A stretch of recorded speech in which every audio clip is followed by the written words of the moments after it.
Hello, hi everybody. Gosh, we sure miss you. It's just not the same reading to you and not being able to see your faces and hear your good things and your book recommendations. Hopefully soon. Today I'm going to read Crayon Man. I just got this book for the library right before we left the last time, so this is the first time anybody's gotten to hear it. This book is by Natasha Bebo, and it is the true story of the invention of Crayola crayons. I know the third and fourth graders were talking about inventors not long ago, so this is about the fella who invented the crayon that we all know and use and love.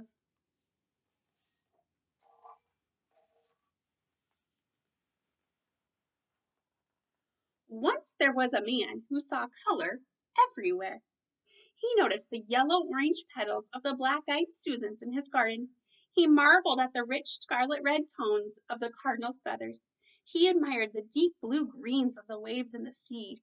Color made him really, really happy. I like color too. I like all colors. But all day long at work, all he saw was black. Black dust, black tar, black smoke, black ink, black dye, black shoe polish. His name was Edwin Binney, and he was an inventor. He worked with his cousin C. Harold Smith. Together, they were Binney and Smith.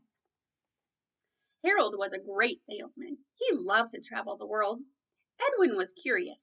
He had a knack for listening and making what people needed. That's how inventions come about. Somebody recognizes a need for something and they invent it. Edwin invented a new kind of inexpensive slate pencil that wrote very smoothly. It was gray, but the children loved it. He invented a kind of chalk that wasn't dusty and didn't crumble. It was white. Teachers loved it. He invented a wax crayon that would write on wood and paper packaging. It was really, really black. People loved it. So when everyone, including Edwin's wife Alice, told him that children needed better, cheaper crayons, he listened. They said, "The crayons we have are big, dull, and clumsy. The lumps of colored clay only make fat, clunky lines, and the artist crayons from Europe are far too expensive. They crumble and break easily. Some are even poisonous."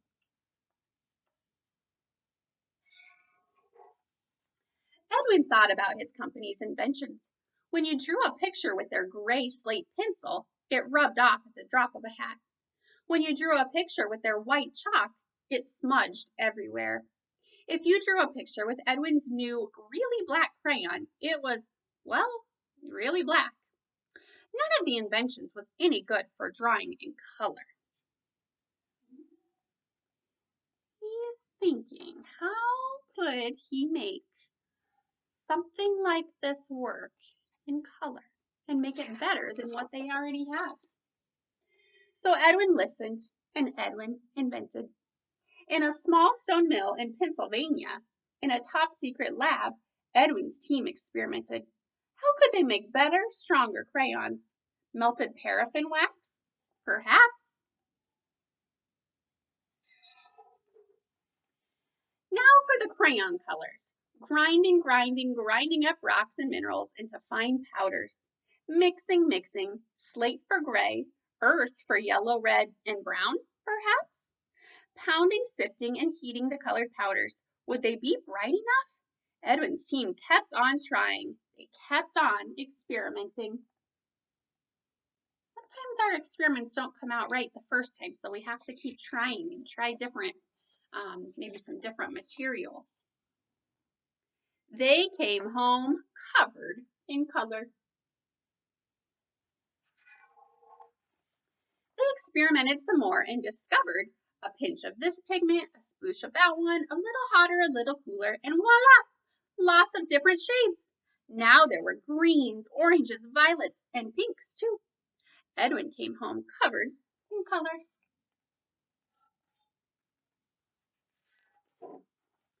In a large tub at the mill, Edwin's team measured out the ingredients: melted wax, clay to thicken, something for texture, colored powders, each in just the right amount every time to make a top secret formula. Slowly, carefully, stirring by hand, they poured the special formula into thin crayon-shaped molds, smaller than any other inventor's, just the right size for children's hands. The mixture cooled and hardened.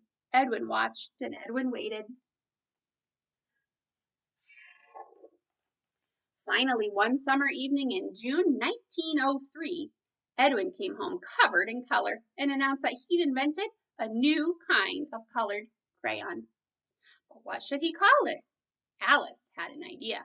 She said, "Let's mix the French word cray for stick of chalk and the word olla from the word oleaginous, meaning oily like the oily texture of the crayon wax, to invent a new word. Crayola. Crayola." Benny and Smith slipped out the first Crayola crayon back, shipped out the first Crayola crayon boxes: red, orange, yellow, green, blue, violet, brown, and black. 8 colored crayons for only a nickel. Edwin waited. Would children like them? Children did. Now they could draw a tiny green caterpillar or the big blue sky. Their drawings wouldn't smudge and they wouldn't rub out. They were bright and could last a long, long time.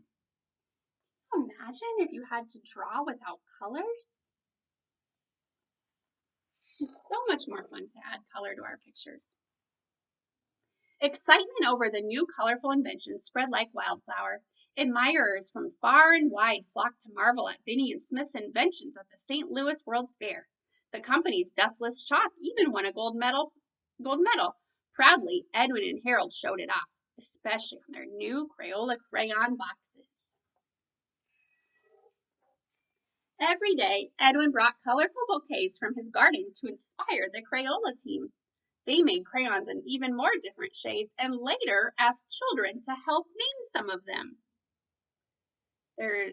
You probably know, there's a crayon called macaroni and cheese, Granny Smith apple, robin's egg blue, tropical rainforest. At last, because of Edwin Binney, the man who saw color everywhere, who had a knack for listening and making what people needed, children all around the world could reach for just the right shade to draw anything. What's your favorite color? Maybe you can draw a picture in just one color. Maybe your favorite color is blue and you want to draw as many blue things as you can think of. Or maybe you want to draw just a big scenery picture and use just blue. See how much different that is than if you had all the colors to choose from. In the back, it shows us how Crayola crayons are made today, because 1903, when they made the Crayola crayon, was a long time ago. How long ago was 1903? See if you can figure that out. The year is 2020. How would you figure that out?